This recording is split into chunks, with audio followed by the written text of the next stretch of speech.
existed in Tamriel. And then creatures of the land.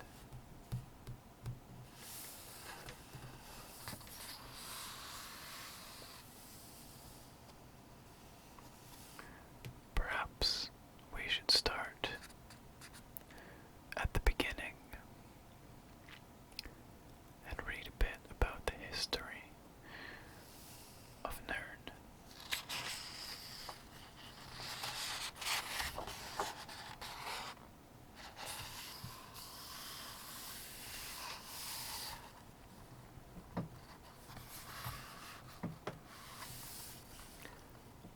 The first section of this book is entitled Before the Ages of Man, the Dawn Era.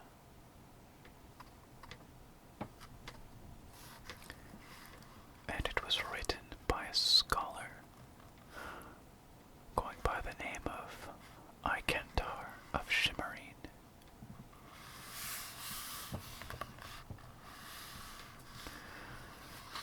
Before man came to rule Tamriel, and before the chronicles of the historians recorded the affairs of the rulers of Tamriel, the events of our world are known only through myths and legends, and through the divinely inspired teachings of the 8 divines.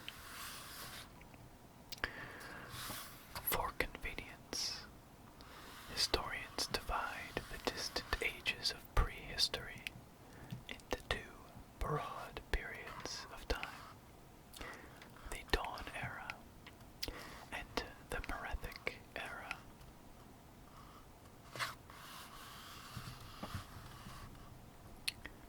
We'll first read about the Dawn Era.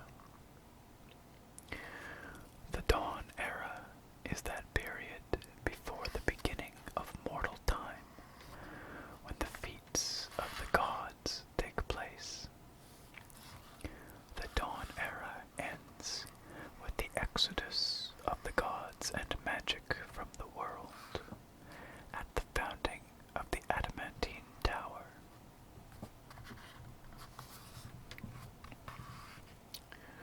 The term Merethic comes from the Nords, literally era of the elves. The Merethic Era is the prehistoric time after the exodus of the gods and magic from the world at the founding of the Adamantine Tower, and before the arrival of Ysgramor the Nord in Tamriel.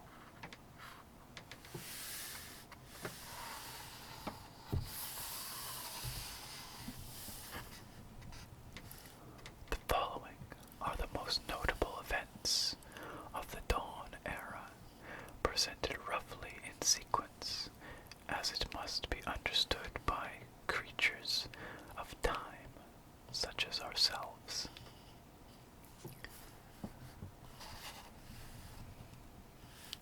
The cosmos formed from the orbis, which is chaos or totality, by Anu and Padome. Akatosh, also called Oriel, formed, and time began. The gods, or the It'ada, then formed. Lorcan convinced, or perhaps tricked, the gods into creating the mortal plane of Nirn. The mortal plane was, at this point, highly magical and dangerous. As the gods walked, the physical makeup of the mortal plane, and even the timeless continuity of existence itself, became unstable.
their traditional Nord-Merethic dates. Obviously, this isn't the only calendar, the only method of accounting for time that exists in a world as diverse as Nern. I'm sure there are many, but it seems that the author is using the Nordic reckoning. The earliest Merethic date cited by King Harald's scholars was Paretic Era 2500. The Nord reckoning of the first year of time. So I suppose that's what this is referring to. It's also the end of the Dawn Era. Is that right? Yes, the Dawn Era. I think I incorrectly called it the Mythic Era earlier. As such, the Merethic Era extends from ME 2500 in the distant past to ME 1, the year before the founding of the Camoran dynasty and the establishment of the White Gold Tower as an independent city-state.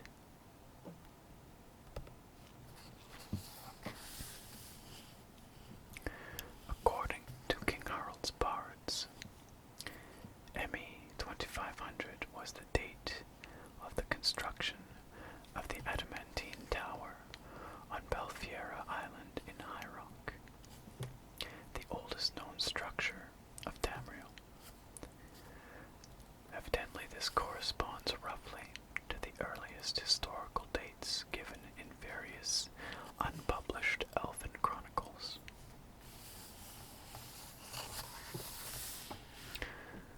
During the early Merethic era, the aboriginal beast peoples of Tamriel, being the ancestors of the Khajiit, Argonians, orcs, and other beast folk, lived in pre-literate communities throughout Tamriel.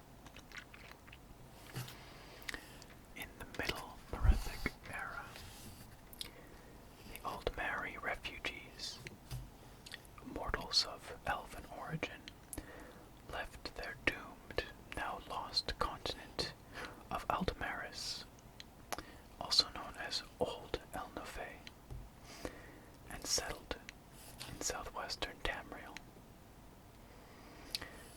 I don't know a lot about the history of Aldmeris, and I wonder what event doomed it. But at any rate, they settled in the area that is now called the Somerset Isles. Down at the southwestern corner of the continent. The first colonies were distributed at wide intervals on islands along the entire coast of Tamriel.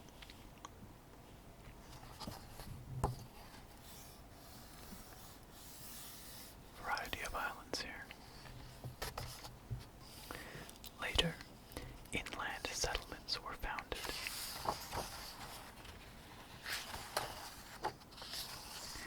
Primarily in fertile lowlands in southwest and central Tamriel. Wherever the beast folk encountered the elves, the sophisticated, literate, technologically advanced Aldmeri cultures displaced the primitive beast folk into the jungles, marshes, mountains, and wastelands. The Adamantine Tower was rediscovered and captured by the Tireni, a prominent and powerful Aldmeri clan. They built Crystal Tower on Somerset Isle and, later, the White Gold Tower in Cyrodiil.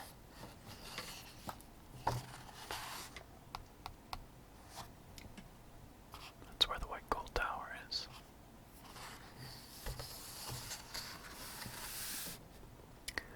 During the Middle Merethic era, Aldmeri explorers mapped the coasts of Vardenfell, building the first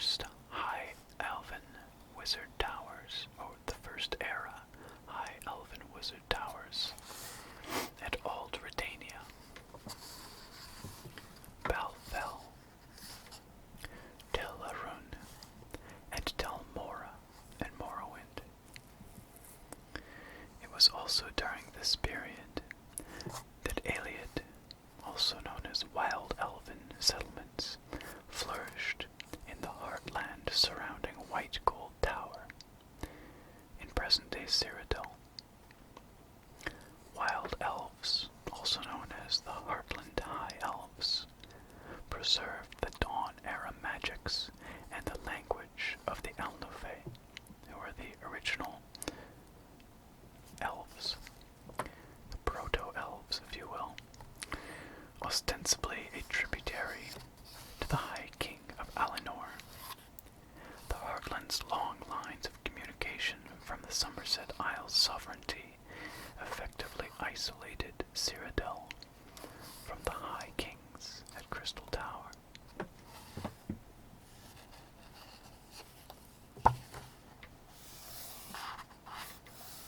It's at least half a continent away.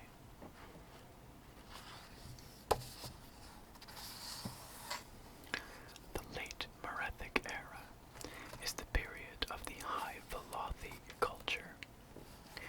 The Chimer, who are the ancestors of the modern Dunmer, or Dark Elves, were dynamic, ambitious, long-lived elven clans devoted to fundamentalist ancestor worship.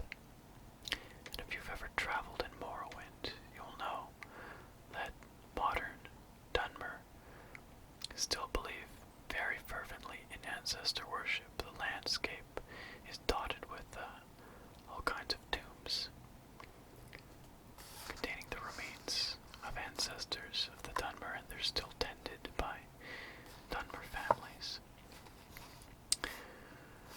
The Chimer clans followed the prophet Veloth out of the ancestral elven homelands in the southwest to settle in the lands now known as Morrowind. Despising the secular culture and profane practices of the Dwemer, the Chimer also coveted the lands and resources of the Dwemer, and for centuries provoked them with minor raids and territorial disputes. The Dwemer, who are perhaps better known as the Dwarves,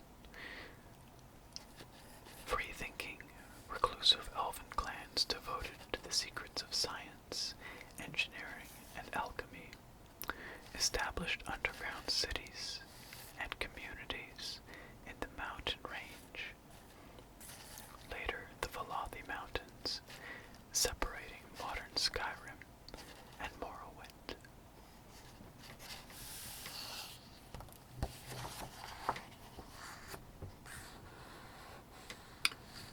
Right here might be difficult to see, but this is the Velothi range.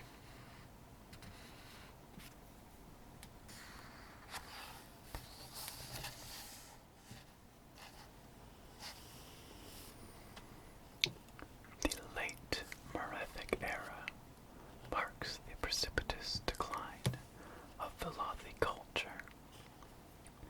Some Velothi settled in villages near declining and abandoned ancient Velothi towers.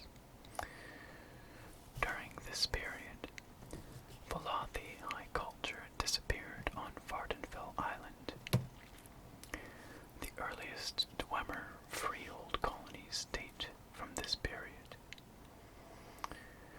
Degenerate Velothi devolved into tribal cultures, which, in time, either evolved into the modern great houses of Morrowind, or persisted as the barbarian Ashlander tribes. The only surviving traces of this tribal culture are scattered Velothi towers and Ashlander nomads on Vardenfell Island.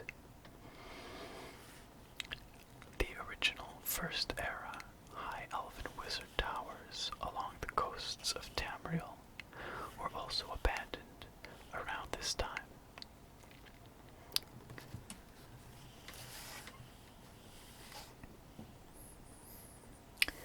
In the late Paretic Era, pre-literate humans, the so-called Nedic peoples, migrated from the continent of Atmora,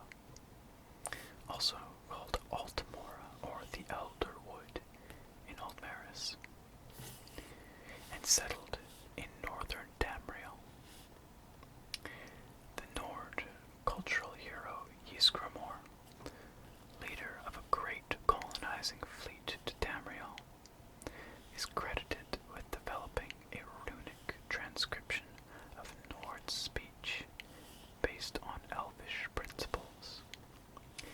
And so Ysgramor is considered the first human historian.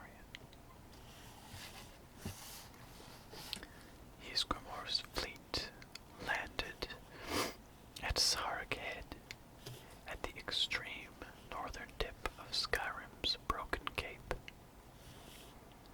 The Nords built the legendary city of Sarthal there. The elves drove the men away during the Night of Tears, but Ysgramor soon returned with his fabled 500 companions.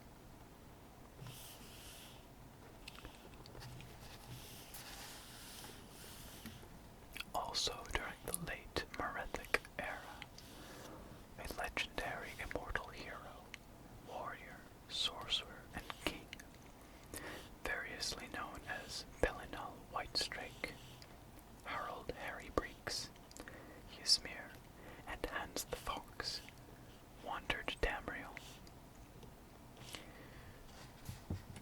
He gathered armies, conquered lands, ruled them, and then abandoned his kingdoms, so he could wander again.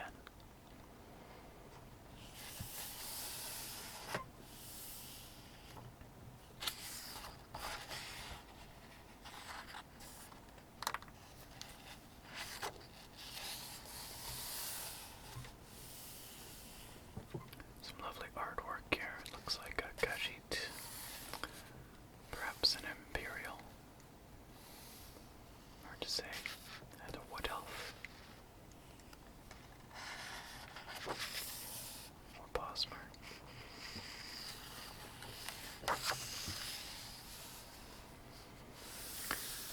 And it looks like that is all this particular book has to say about the history of Tamriel. Certainly a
delicacy in some parts of Tamriel, particularly Morrowind. I don't know who the author is. Oh, here we go. Perhaps it's Bolga Grubber, which is an orcish name if I've ever heard it. By their nature, they seek to defend their rivers, streams, and beaches from what they seem to think is a threat to their territory. They tend to cluster in groups and attack any that come by, fearless, with an overblown sense of their combat prowess. Nothing could turn away the ire of the common mud crab, save for a well-placed strike of an arrow or axe.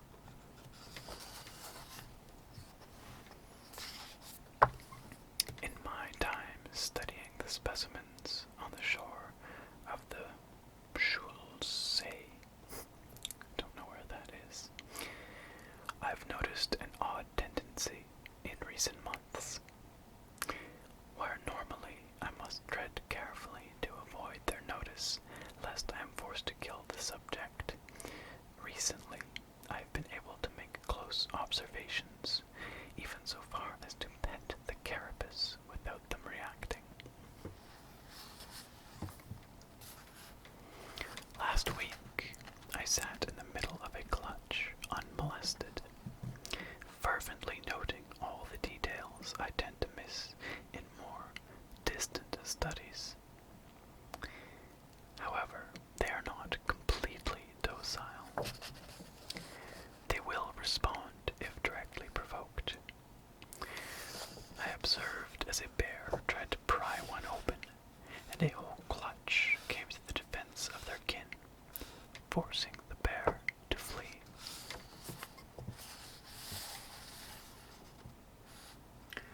I am positive that they notice me. It's not just ignorance. One even came over and ran his feelers over my hands, as if he were studying me. What has changed? Is it a breeding season? Could there be something in the water affecting their behavior? Could the troubled times be affecting them? I will continue my observations